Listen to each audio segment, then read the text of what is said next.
My whole life was spent around women. I mean, I even remember back to every single crush I ever had since preschool. I could name you every single woman since then to today that I've ever had an interest in. Why am I saying this to you? Because I have taken so much time in my life to understand women, to study women, to spend time around them, being in the friend zone, constantly learning from my mistakes.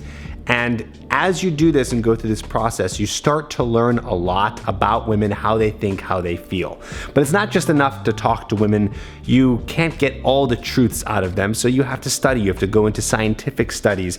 You have to test things out. You have to see what works and what doesn't work. And I found some secrets that are going to help you and actually benefit you in the dating game. Here's number one. First off, women's sexuality is actually more flexible than you might think it is. There was a study done in Notre Dame that actually showed that women are more flexible and adaptive to sexuality than men are. So what does this mean? This means that they are more open to being with women, having sexual experiences with women, that they are more bi-curious than you actually think. This is something that you don't even need a study to have proof on. You can talk to women. Ask a number of women if they've ever kissed another woman before, or if they've ever hooked up with a woman before, and you'll actually get true answers from them, and a lot of them have had these experiences. So what does this mean for you? Well, this means for you that if you're interested in having those kinds of experiences with women, maybe it's threesomes, maybe it's more interesting kinds of experiences with two females, you have more options to do so. Now you have to understand, this is not all women, but a lot of women. So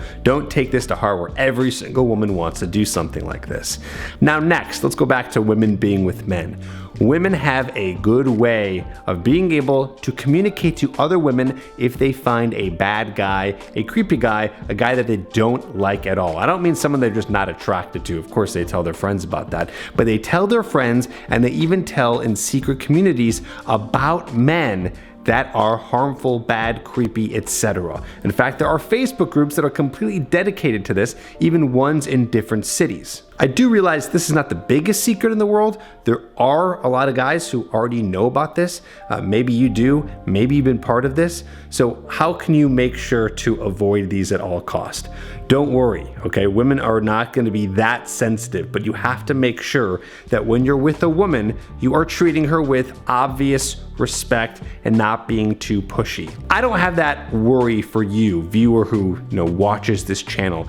Normally, a lot of the guys, like myself included back in the day, are guys who are more nervous to make an approach or to escalate with a woman physically, and I get that that can be difficult. So I wouldn't worry too much. This is probably not going to be an issue for you, but just know that those occur, those are out there. You should know about this. Now, the reason why that women are doing this, they're so active in telling other women that they met a really bad guy, is because women's whole game when it comes to attraction, dating, finding someone is all about filtering. For us guys, it's a little bit different, right? Yes, we do filter, we want to find the right woman, but it's hard enough for us to get more women attracted to us. So we're really focused on that part. Like, how do we get more women interested? How do we get the volume? Women already have volume. They have tons of men who are going after them, who are approaching them, who are swiping on them. So they're more focused on making sure that they're filtering and finding the right guy. One that they can feel safe around, one that's not gonna hurt them, one that is not going to be abusive. And so that's why those groups exist. But my third thing is that women are testing men because of the filter. They have to test them because they have to make sure that the guy they're with is someone to be safe around. They want to make sure that you are not using them for sex, that you are going to not judge them for any reason, you're not going to slut shame them, you're not going to hurt them, and you're going to be someone who can technically, provide for them. According to David Buss, if you ever read the book Evolution of Desire, women are looking for a man who can provide and have resources. This is why, a lot of things on the internet are going around saying, oh, women just want money. Yeah, there's a lot of women, of course, who want to be with a guy who is wealthy, but the whole idea is a man being able to be effective and productive in society, someone who, when they come together and have a lifestyle with, it is going to support and secure being able to raise a family. Again, all this is completely subconscious. They're not thinking about this on the conscious level, but this is what they're looking for, and this is why they're testing you. So they might test you by playing games. They might not respond to you right away when you guys are texting. They might even, when you approach them, give you a little bit of crap and not be so easy. They're trying to be more of a challenge to you because they want to see who's really going to stick around, who's really going to fight. Which brings me to my next one.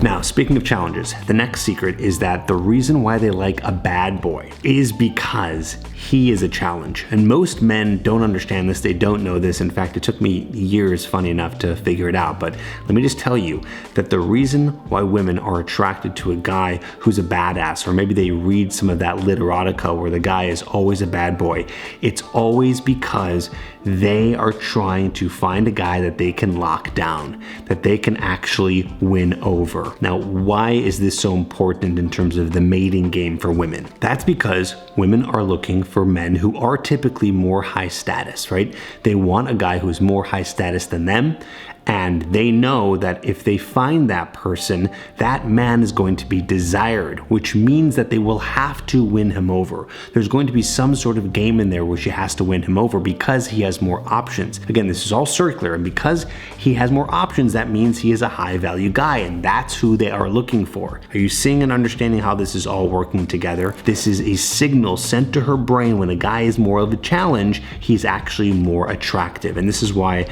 on the channel, I'm always trying to teach you that you don't want to be so easy to women and you don't want to be so needy, and that's why they're unattracted to neediness. Now, I want to be clear here because I want to make sure that you guys know that I'm not trying to tell you that you need to be a super high status individual where you have tons of followers on social media or you're some sort of celebrity to attract women. You don't need that. There are things that you can do to be able to exhibit high status behaviors without being that kind of person. We teach that over here in the Trip Advice coaching program. We're doing free calls right now. If you go to tripadvicecoaching.com, we will get on a free call with you and explain exactly how it works to be a guy who's more attractive to women without having to have a lot of money, without having to be typically good looking, and yes, it works. Go to tripadvicecoaching.com right now and book a free call. Next one is that women are way more sexual than you think. Now, I know this is connected to the one I first said, but it's a little bit different. I don't mean that they're more sexual, so that's why they like men and women, generally speaking.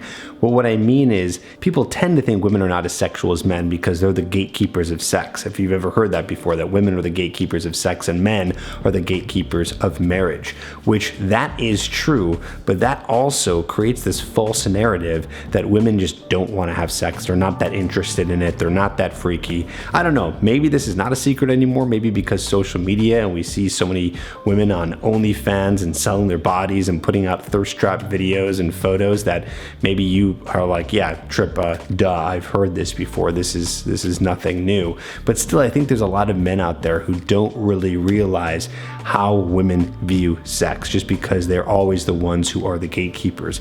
It's not that they don't like sex or don't want to have it as much as men. It's more just the fact that they have to, going back to what I said earlier, test men and challenge men and make sure they're with the right man so that they're not with someone who's going to judge them or shame them. Comment below on one that you heard today that you're actually surprised by. I want to hear from you. I want to hear how many guys are learning something new for the very first time.